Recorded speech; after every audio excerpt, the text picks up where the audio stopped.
Okay, so apparently next week is Golden Week. So if you were aware of this, that means that all chapters are pretty much going to be on a hiatus next week. So no chapters next week. This is like the final chapter of One Piece, Bleach, Toriko, Hunter x Hunter, so forth, so on. All the chapters that you read, pretty much, they're not coming out next week. So we're going to have a brief break.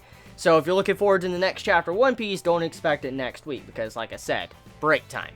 Now, besides that, however, this chapter, oh my god, it blew me away. It just fucking blew my mind. With some of the reveals, to the crazy dialogue, to the ending part of this chapter, to Kaido, to Captain Kid, to, the Revolutionary Dragon, getting to find out what happened with Blackbeard and Dragon. I mean, just there's so much shit going on in this. I mean, that's not even all of it. The Sanji revelation with Pudding. Oh my god. Oh my god. Okay, so where to begin? Where do I want to start?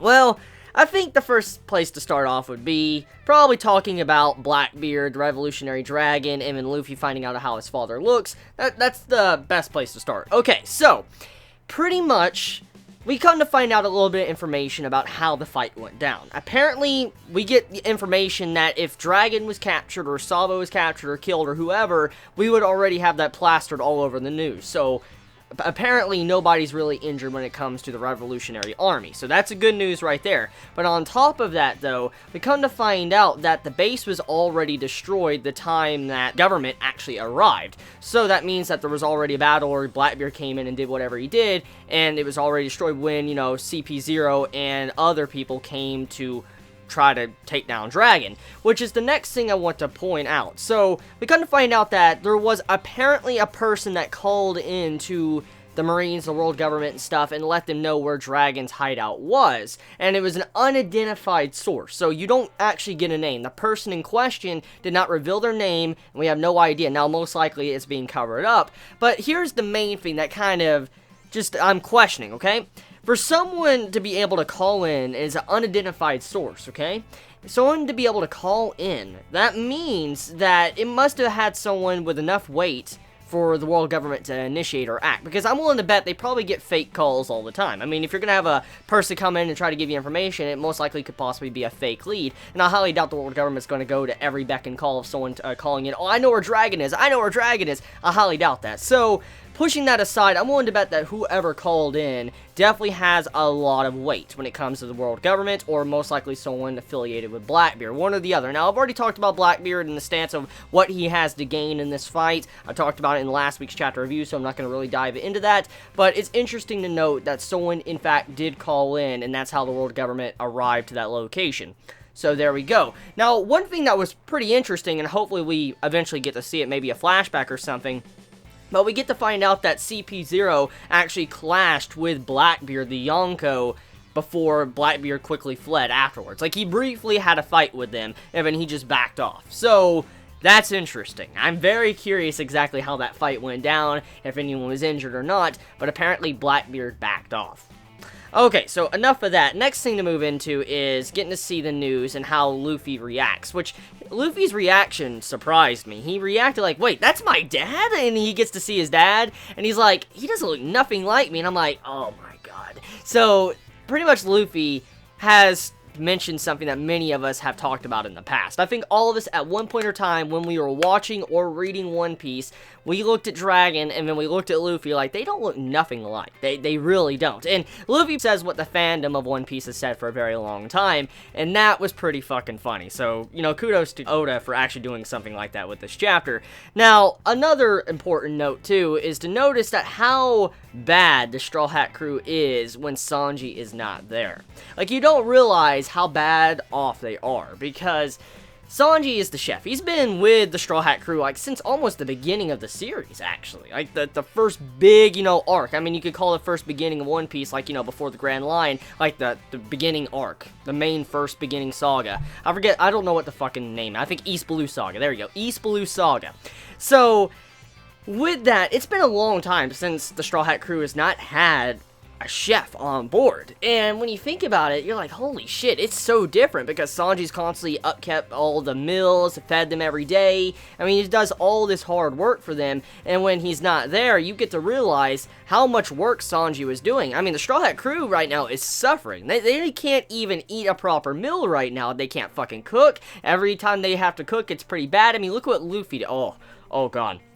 Whoever told Luffy to get into the kitchen, definitely, just don't ever, no. Why would anyone tell Luffy to get into the kitchen and freaking cook for the entire crew? That's a disaster waiting to happen. That is a disaster. Why? And then on top of that, the entire kitchen and like the top of the roof starts burning, like it's being burnt off, like you see catching on fire. And then the ship is getting destroyed as well, and Frankie's not there, so we know for a fact he's going to be super pissed when he actually finally gets to see how the ship is when they get back. So yeah, pretty damn bad stuff for the Straw Hat crew right now. Dark times for them, because I mean, look, Sanji's not there to cook them meals, Luffy's having to fucking cook, for God's sake. And then number 2, Frankie's not there to upkeep the ship, so the ship is probably going to go to hell. Okay, so enough of that. Let's talk about other things of the chapter. For one, what got my interest was that Brook seemed to be hinting that he, at one point in time, might have met Dragon. Now, it wasn't said he met Dragon. I just want to clarify, okay? But the dialogue, which could be a translation error, that's a likely possibility. It could happen. But from the translation I read, it seemed like Brook was aware of Dragon, like he has seen him or spoke with him or been in his presence, which I'm very intrigued by. So, was Brook saying he met him in his time skip? I had no idea, but that seemed rather odd. I mean, Brook has been a little bit mysterious recently. I mean, how he's connected most likely to Sanji in his past with his family, but also now this. Brook, you have something you need to let us know? Like, damn, you know a lot of things, but you're not explaining all this. Like, what the hell, Brook? So, yeah, just wanted to point that one out. Anyways, Jack. Jack is alive. I kind of expected him to be alive. I really didn't think he would die. I already talked about this. But to see how he survived, that was the true shocker of the chapter. So, he apparently is a fishman. Now, say what you will. You can make your theories, whatever. But it's very obvious he is a fishman. He has the teeth, the facial structure, it looks exactly like a fishman.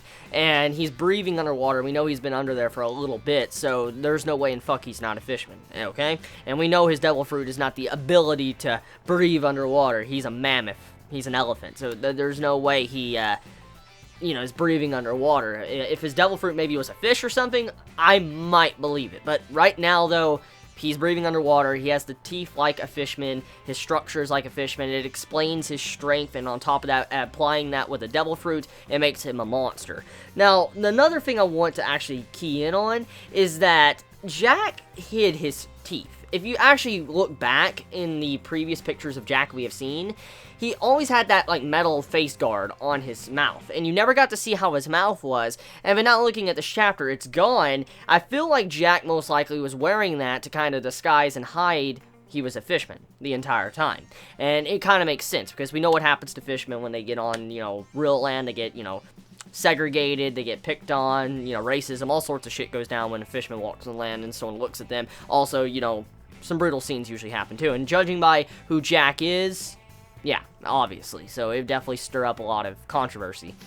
So yeah, Jack is a fishman. He's breathing underwater, but he cannot move, which that is funny, because now we know how he survived in the past, when the previous fights with Sengoku, broke his ship and supposedly killed him. Now we know how he survived. Apparently, someone is underwater, can pick him up out of water and get him back on a ship, and that's what happened. So yeah, apparently, someone gets him out of the water when he sinks. Which, it's never been actually said before in the past. Oda's never established this, so it's a good thing that this hasn't. This adds in more a little bit of leeway for fishmen. Apparently, as we know, if you eat a devil fruit, you become a hammer in water. You just sink. You can't freaking move, and that's exactly what happens. And yeah, if a fishman was to eat a devil fruit, they have the same effect happen to them, but they could still breathe underwater since they are fishmen. So this kind of clarifies that if it's a fishman that can breathe underwater, they'll be fine. It's just they can't move. There you go. Now, next thing to move into is Kaido. So Kaido apparently has a hobby of getting drunk. Who knew? So Kaido is a drunk, a suicidal bastard on top of that, and he beat the shit out of Captain Kid. Damn. Okay, so besides the quirky attitude of Kaido, seeing what happened to Captain Kid was pretty eye-opening. I mean, it kind of explains some stuff I talked about in the last chapter, a couple chapters ago. I said, like, there's no way in fuck Captain Kid would, ally himself with Kaido. There's no way. No way in hell he would. And after seeing something like this in the chapter, it's kind of obvious now that most likely Captain Kid might help out Luffy and Law when the fight finally comes to Kaido. I could see Kid, Law, and Luffy working together, all three, and going after Kaido at once. That'd be pretty epic. Just imagine that in your head. Picture that in your head, these three working together to take down Kaido. Pretty epic if you think about it like that.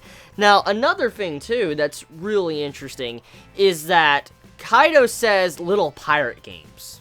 Shows you some serious shit's going down. When he says, oh, they're playing their little pirate games, it lets you know what type of arc we're getting into. We're getting into a very serious arc that's probably going to be pretty dark. I could see this arc getting dark because it is a Yonko arc, the battle for Yonko. So I forget the exact title of this arc, but it's a very serious arc. It's the next saga or chapter in One Piece, and judging by the way the name is, we know for a fact it's going to be something very serious. And we getting to see a lot of important characters starting to appear. I mean, Dragon, Big Mom, and we're getting to see, Kaido. So many characters are starting to play a big role in the story now, so yeah.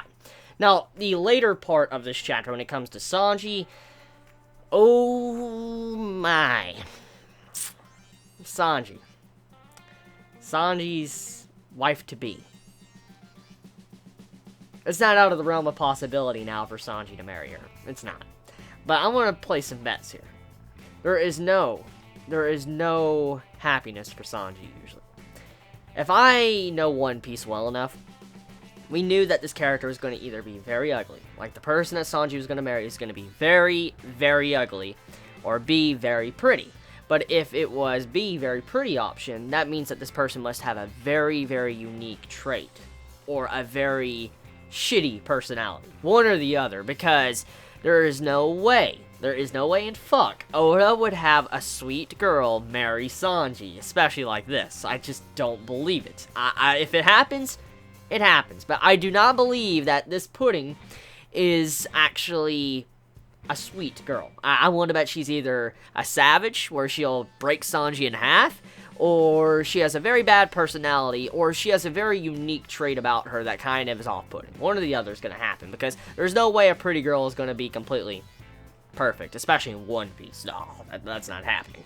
So yeah, we'll have to see where that goes, but Oda, of course, leaves us on a cliffhanger in his usual fashion. Next week is Golden Week, so no new chapter next week. So let me know your thoughts in the comments below. You all have a wonderful day or night wherever you live. Please be safe. Chibi out.